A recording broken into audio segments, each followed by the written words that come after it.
Hiphoptictacticians of the world. And we're back. And we're back. Yeah, man.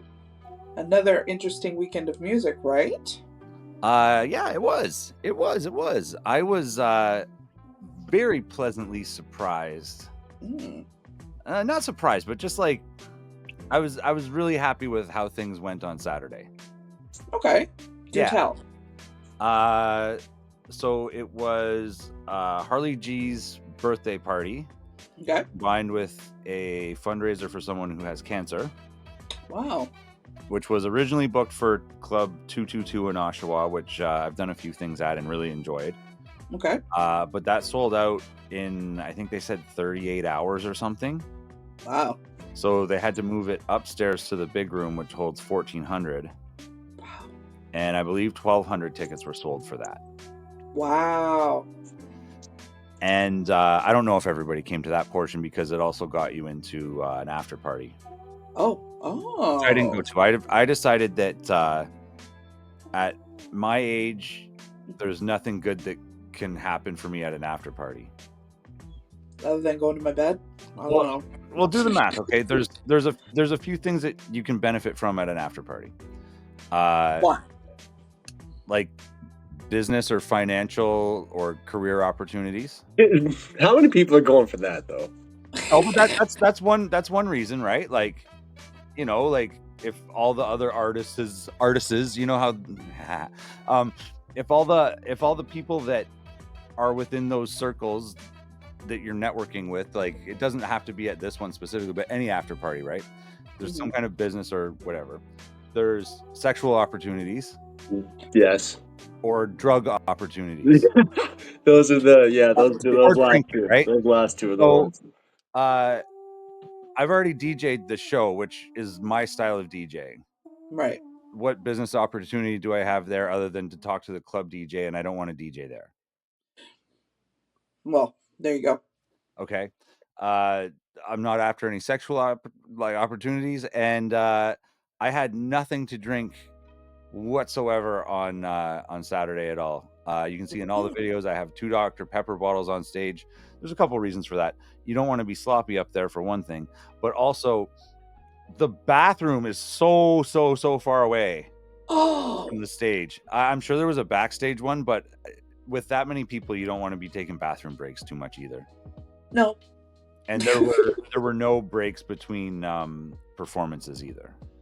So how many people were performing? Well, let's see. So there were probably 7. Oh, wow. Or 8, yeah. Because there was, I thought, silly Jason, that there was only like a certain number of artists. Right. And inside one of their folders were 2 other folders of other artists that are like on the same label or whatever. Oh, snap. And I don't know that everybody that was planning it knew about that either, because the performances went way longer than they were supposed to, and we ended up having to cut some from Bandit's set. Oh, no. Sorry. And that's the first time I've performed with him, and he's fantastic to perform with, actually. Right on.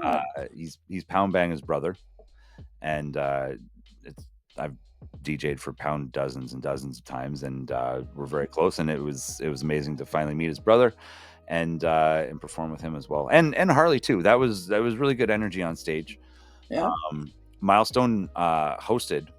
Oh, wow. He was quite good at that as well. Good. Shizzy's performance was really good. JD came out and did a couple songs. Like it was just very, very good. There were some auto-tune guys, and no, you laugh, but and just the term auto-tune guys is funny. Well, no, I literally called them that because that's what the sound guys were calling them, because they did it how I think you should do it if you're going to perform with auto-tune. And they had their, and I'm saying it as a term of endearment, because if I was part of that crew, it would be me. They have their nerd sitting behind the curtain at the side of the stage with his laptop and rack of wireless mics. Oh, And he's like running their vocals running to an auto-tune through plugin. Waves plugins and Logic and stuff, Yeah. and then has his own like separate output to the main audio snake for the venue. So they weren't using the same mics as any of the other performers. That is wow. cool. That is actually cool. I've seen a I few was people still do that. DJing their tracks, so they still like kept that element of it. Okay. So none of the instrumentals were going through that processing. That was all me. But there were like, I've got them on my computer still. I should probably check. But from what I could tell, there were no vocals in the tracks either. Like they were singing and there was processing on it, but it's because there was a guy at the side twisting buttons. That's I pretty I good. would have rather seen him front and center with all of us. Like there was enough room on the stage. He didn't need to be behind the curtains because, Hmm. you know, in my opinion, I think there were 4 of them in that crew. He came Yeah. out and sang 1 or 2 songs. In my opinion, like he's like just as much a star as any of them because without him, they don't have that sound. Damn. And you know, yeah, I think there's people in the audience that may like to see that too. Yeah. I hope there's a video of that because I'd like to see that. I'm sure there is. There was lots of people there, and I'm still seeing lots of videos. I've been sharing them too because there's lots of people that took them. Right on. Right on. So, what do you think the highlight of the night was? Honestly, Harley's performance. Yeah. Yeah. Right on. I told Pound. Pound had the best performances of the night. Okay. Um, That's a shock to me, but he. yes. Yeah, he just works his craft so hard. He brought Ulysses out for 2 songs. I noticed, and I got very excited. And Nate out for a couple as well. That's pretty awesome. But as far as like the pinnacle of the night, like those people all came to see Harley. Wow. And you know, I don't think he has a lot of performance experience as far as rapping goes, but he's like no stranger to being like the center of attention. Right. And you know, he commanded the attention of that room and they were all into it and all singing along with the words that I don't think the album had been out for more than like a week anyway, and like everybody knew everything, and yeah, it was pretty cool. Crazy. Yeah, that's awesome. Pretty like crazy. you know, I'm not saying he's the most talented MC out there or anything like that by far, and definitely not the most experienced.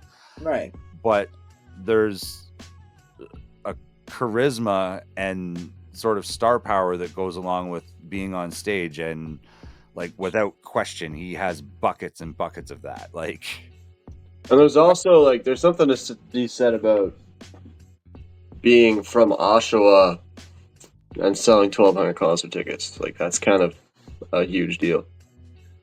Yeah, and you know, many of the tracks reference Oshawa and Southside, and there's a couple that mention that it's like his city or whatever, and the way that they're all yelling back, I was like, yeah, you're right.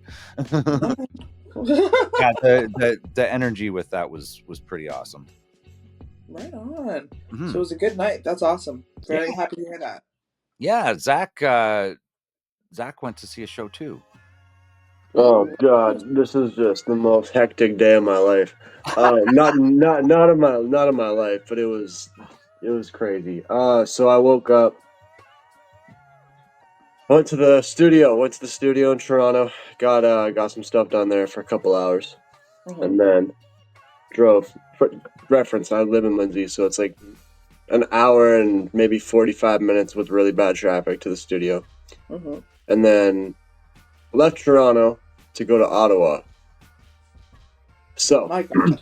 because in Ottawa, the company I work for, the Diamond Mine Agency, booked Danny Brown to perform at a venue called the Bronson Center. And I was like, Danny Brown's one of my favorite artists. I don't know when I'm going to get an opportunity to go see him under this circumstance again, like where I can go and kind of get behind the scenes access and see what's going on. So, right. Drove to Ottawa. That was a nightmare. Toronto was not doing good on Sunday. Toronto was it was rough. It took me probably 5 hours to get to Ottawa from Toronto. So got there. Everything was fine in Ottawa. I do like Ottawa as a city. It's not very busy at all. Like traffic in and out of there usually isn't bad, especially at nighttime. Mm-hmm. So show was great. Danny Brown, great performer live. Like sounds almost identical to on record. And then whoever is doing sound in the venue just killed it. And then also obviously the room itself sounds really good. So all those three things together. Um, Played all my favorite tracks. He's got a And very unique voice, doesn't he? he absolutely does, and it carries very well live. And I had a friend who saw. So we did Halifax and then Montreal and then Ottawa. And Yeah. I had a friend in Halifax who saw him, and he told me, you know, where all my favorite tracks were in the set list, so I knew where I could kind of go in and out and talk to my boss and all the other people that I work with. And yeah, it was good. Afterwards, went up to the dressing room to see if they need anything with my boss, and got a chance to say what's up to Danny real quick. Super nice guy. Yeah, just kind of helped them bring all their stuff out to the van, and then said goodbye and headed back to Lindsay, and went straight to my factory where I work at and started an 8-hour shift. Jesus, Zach. Oh, to be young. I Oh, was to just be gonna young. say that. That's like the opposite of what I said. Like, oh, I need to be home and, you know, straight home after the show. Yeah. No, he went to work. Yeah. I went to work. No. I would have gone to my bed.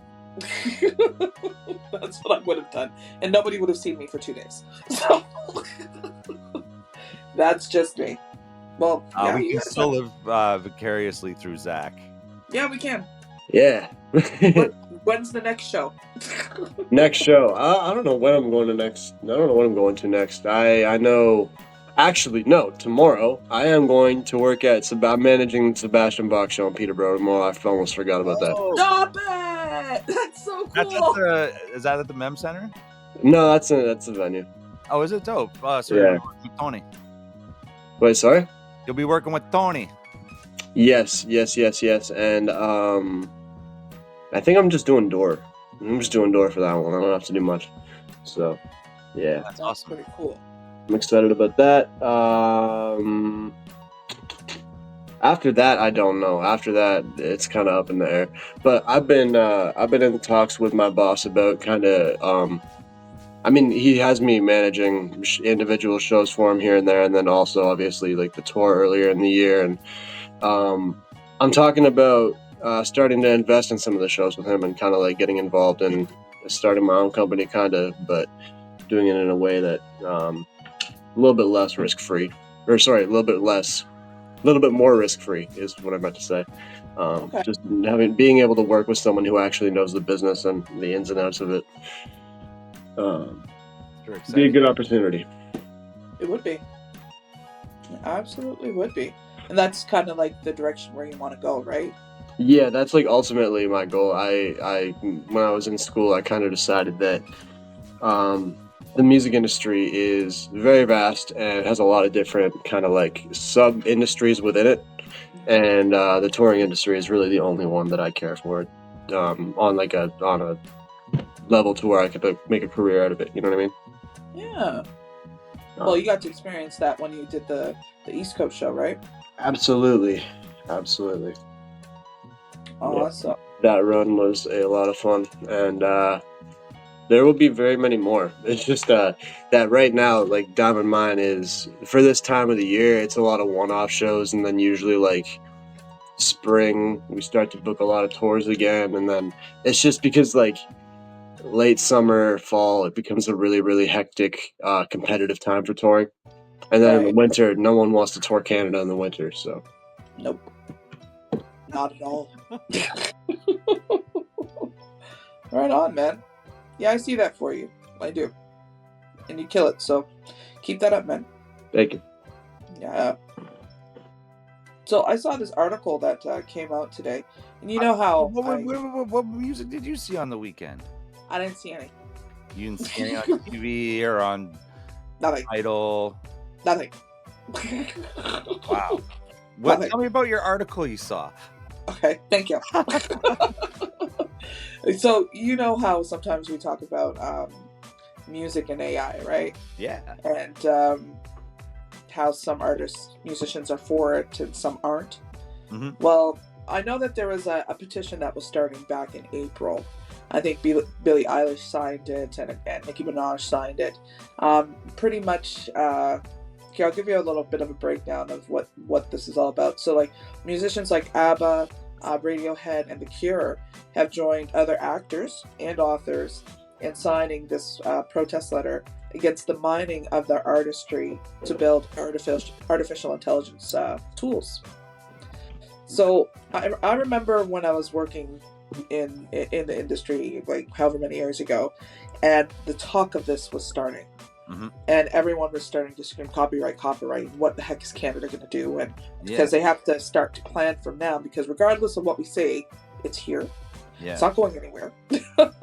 We just need to know how to protect ourselves, right? Sure. So I found it kind of interesting that this article just came out 3 hours ago.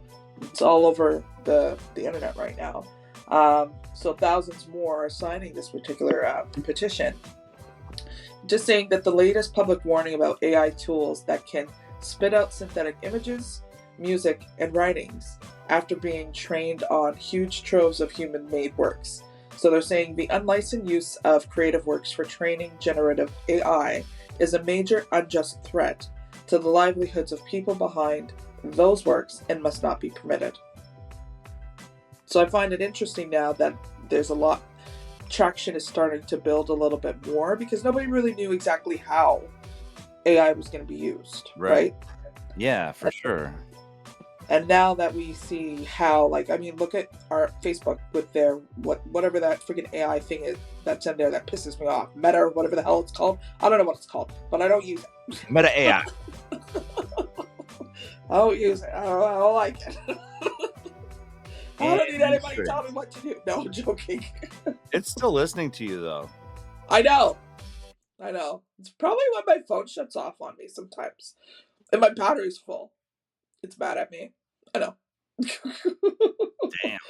Sorry. But yeah, well, so what are your guys' thoughts as we're moving more along into the unknown of where this is gonna go? Like, what do you think Canada, because Canada's laws, they have to do something. Like, what do you think they should do? Well, It's a tough one. it is a tough one because who makes the law? Like, who decides it? Yeah. How do you stop robots? Not really. Like, really, how do you stop robots? I don't know. That's the thing, right? Like, who's gonna say that and who's gonna listen? I don't know. Then what's the Copyright Board of Canada there for? Like, I don't know. I mean, this is going to continue to get bigger and bigger and bigger. Now, I mean, I may sound naive because, like, our news is censored and everything else is too. So maybe, like, yeah, maybe there's more of it happening that we don't know about or won't. Maybe that's how it works. Yeah. You know, maybe. Like, if whatever governing body decides that it's not allowed, it just goes with like all the other news from the world that we don't get to see. If it's through AI, I don't know. That's true. Because I don't think many people were really talking back in April. I think it was like April 2nd or something. That's when Stevie Wonder and Nicki and Billy, they all signed the same petition, like demanding protection against AI. Right. And like, I think, yeah, at that time, about 200 artists or more were just begging the tech companies, like, don't use my shit unless you ask me. Like, there's a difference here. Yeah. If you get my permission, go the fuck ahead. Well, I saw a post in a similar lane, and it's not like directly tied to AI, but I'm sure these people are able to do it easier because of AI. And it was Method Man and his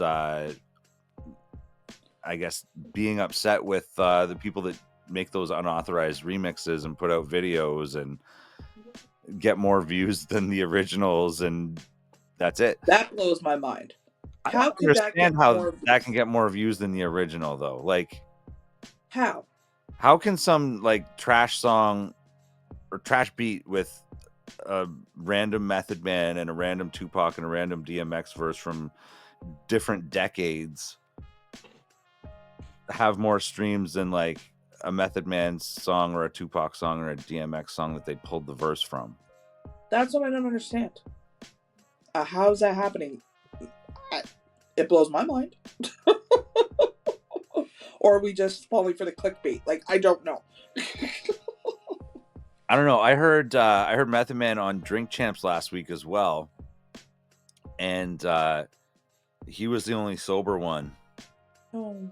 And he had many gems, many gems. Yeah. Yeah. Damn, missed it. I missed it. Yeah, no, I thought that was interesting. I'm waiting to hear what SoCan and all the other Canadian songwriters, all of them. I'm just curious to see where they're going to take this next, because I know they've been involved. They've been talking at all levels of the government. I don't know how far they've gotten, but I know I just don't know then, how they can stop it. And I think it just like adds to the theory I have that recorded music is cheapened so much that it's not really worth anything, and it's the live performance that you're going to have to sharpen and be good at if you want to make money in music. Yeah. And the merchandise. People need to start coming up with original merchandise ideas. Yeah, it has to be something that I want to buy, though, that's not just your album cover on a shirt sometimes. Absolutely. That's what I mean. You got to be innovative with it. Yeah. I feel like part of being a musician nowadays is also just being able to come up with a dope clothing line. Like Sure. Natalie, like you could sell like the Afro pick because it's like part of your Alicia T. Mm-hmm.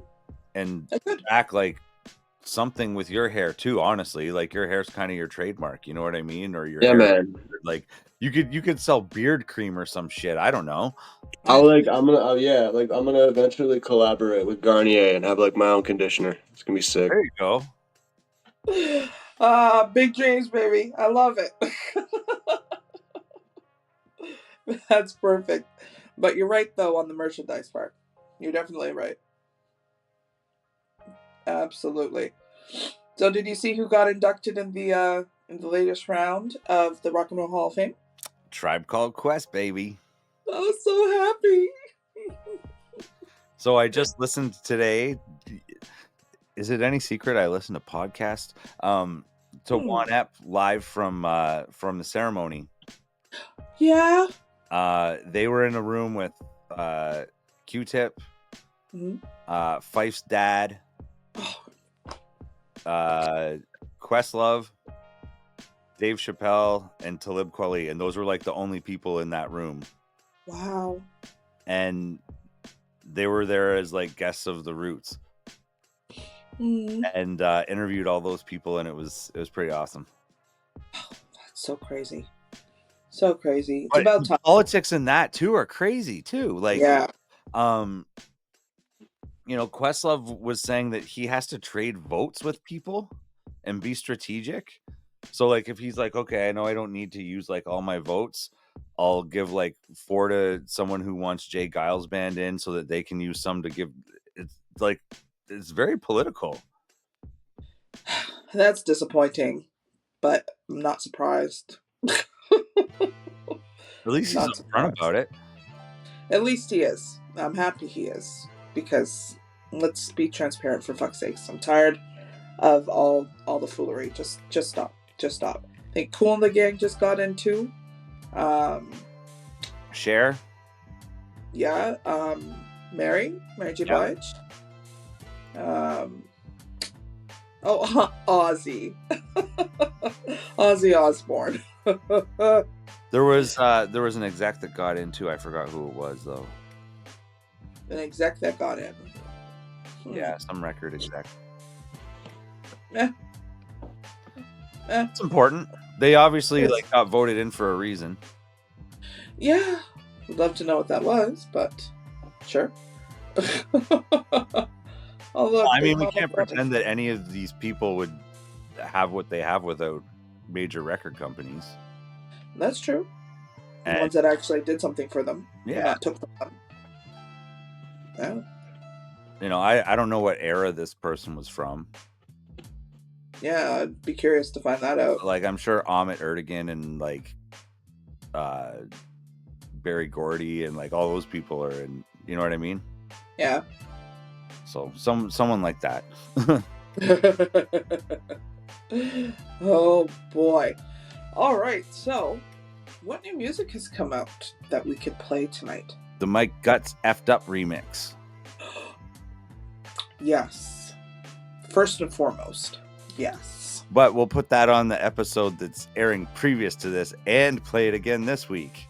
We will. So here it is. Ha ha! For the second week in a row. Oh, snap. Yeah. I'm trying to think of what else is new. Well, the whole entire Nathan Skulls EP dropped. Oh, yeah. That finally dropped last week, right? Entire project, so we can play some off of that. Absolutely. There's a track off the Harley G album with Pound and Bandit that I like a lot too that we could play. Perfect. Let's do that too. Where they talk about being cellmates. Oh, wow. wow. Like all of them. Oh, wow. Yeah. All right. Curious to hear. The shit runs deep. I've been watching a lot of Prison Break, so I wanna hear that.